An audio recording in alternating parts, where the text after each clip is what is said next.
ശ്രീനാരായണ ഗുരുദേവ തൃപ്പാദങ്ങളിൽ എൻ്റെ സാഷ്ടാംഗ പ്രണാമം. ശ്രീ മങ്ങാട് ബാലേന്ദ്രൻ സാറിൻ്റെ ഗുരുദേവ കഥാസാഗരം ഭാഗം 238 അവൻ നമ്മോടുകൂടെ ഇരുന്നു കൊള്ളട്ടെ.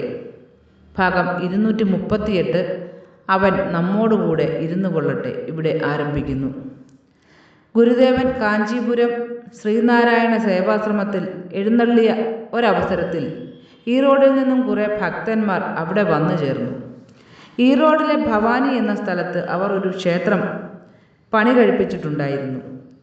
ആ ക്ഷേത്രത്തിൽ വിഘ്നേശ്വര പ്രതിഷ്ഠ നടത്തിക്കൊടുക്കണമെന്ന് അവർ ഗുരുദേവനെ കണ്ട് അപേക്ഷിക്കുകയുണ്ടായി. അവരുടെ ഭക്തിയും വിനയവും കണ്ട് പ്രതിഷ്ഠയ്ക്ക് എത്തിക്കൊള്ളാമെന്ന് ഗുരുദേവൻ സമ്മതിച്ചു. പ്രതിഷ്ഠയ്ക്കായി നിശ്ചയിക്കപ്പെട്ട ദിവസം ക്ഷേത്രം ഭാരവാഹികൾ അലങ്കരിച്ച ഒരു രഥവുമായി സേവാശ്രമത്തിലെത്തി. ഗുരുദേവൻ അതിൽ കയറി ഇരുന്നു കഴിഞ്ഞപ്പോൾ ബലവാന്മാരായ ചിലർ ആ രഥം വലിച്ചു.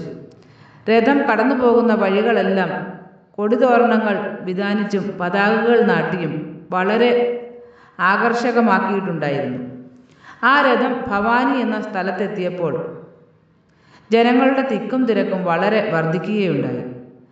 തുടർന്ന് മുന്നോട്ട് പോകുവാനാവാതെ നില വന്നതോടെ അവിടെ അടുത്തുള്ള ഒരു വലിയ ബംഗ്ലാവിൽ ഗുരുദേവന് വിശ്രമിക്കുവാൻ വേണ്ട സൗകര്യമൊരുക്കി.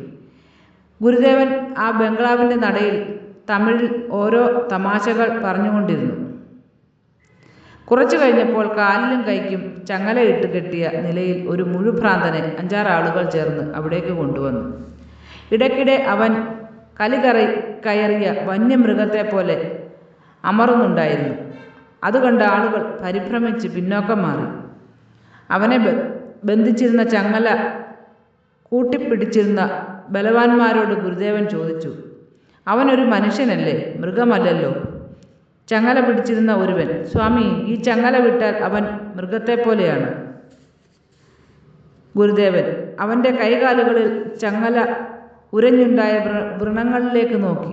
അനുകമ്പയുടെയും വാത്സല്യത്തിൻ്റെയും ആ നോട്ടം കണ്ടപ്പോൾ അവൻ്റെ മുഖഭാവം കുഞ്ഞുങ്ങളുടേതുപോലെ നിഷ്കളങ്കമായി. ഗുരുദേവൻ, അയ്യോ പാവം, അതഴിച്ചു വിടണം. ഒരാൾ, ചികിത്സിക്കാൻ വന്ന വൈദ്യന്മാരെ പോലും ഇവൻ ആക്രമിച്ചിട്ടുണ്ട് സ്വാമി. ഗുരുദേവൻ, നിങ്ങൾ ചങ്ങല ഇളക്കി മാറ്റണം. അല്പം ഒന്ന് ശങ്കിച്ചു നിന്നിട്ട് അവർ ഗുരുകൽപ്പനയെ മാനിച്ച് അവനെ ബന്ധിച്ചിരുന്ന ചങ്ങല അഴിച്ചു മാറ്റി. ഗുരുദേവൻ, അവന് ഒന്നുമില്ലല്ലോ, അവൻ നമ്മോടുകൂടെ ഇരുന്നു കൊള്ളട്ടെ. മുഴുഭ്രാന്തനായിരുന്ന ആ യുവാവിനെ ഗുരുദേവൻ അടുത്ത് വിളിച്ചിരുത്തി. ഇടയ്ക്കിടെ അമറുന്ന ശീലമുണ്ടായിരുന്ന അവൻ പിന്നീട് അമറുകയുണ്ടായില്ല. ഇടയ്ക്കിടയ്ക്ക് ചിരിക്കുക മാത്രം ചെയ്തു. ആദ്യം നീട്ടി ചിരിച്ച അവൻ പിന്നെ ചുരുക്കി ചിരിച്ചു. ക്രമേണ അത് വെറും പുഞ്ചിരിയായി മാറി. ഗുരുദേവൻ ഈറോഡിൽ നിന്നും കാഞ്ചീപുരത്തേക്ക് മടങ്ങുന്നതുവരെ അവൻ അടുത്തു നിന്നും മാറാതെ ഗുരുദേവനെ ശുശ്രൂഷിച്ചുകൊണ്ടിരുന്നു. ആ ശുശ്രൂഷയ്ക്കിടയിൽ അവൻ്റെ ഭ്രാന്ത് പൂർണ്ണമായും സുഖപ്പെട്ടു. ശിവഗിരി മുകളിൽ വാഴും ദേവാ, ശരണം തരണം ഗുരുദേവാ, അവശജനത്തിനഭയം നൽകാൻ ജന്മമെടുത്തൊരു ഗുരുദേവാ. ശ്രീ മങ്ങാട് ബാലേന്ദ്രൻ സാറിൻ്റെ ഗുരുദേവ കഥാസാഗരം ഭാഗം 238 അവൻ നമ്മോടുകൂടെ ഇരുന്നു കൊള്ളട്ടെ ഇവിടെ അവസാനിച്ചിരിക്കുന്നു. ഇതിൽ വന്നിട്ടുള്ള തെറ്റുകുറ്റങ്ങൾ സദയം ക്ഷമിക്കണമെന്ന് ഗുരുദേവ നാമത്തിൽ അറിയിക്കുന്നു. നന്ദി, നമസ്കാരം. ഗുരുധർമ്മം വിജയിക്കട്ടെ.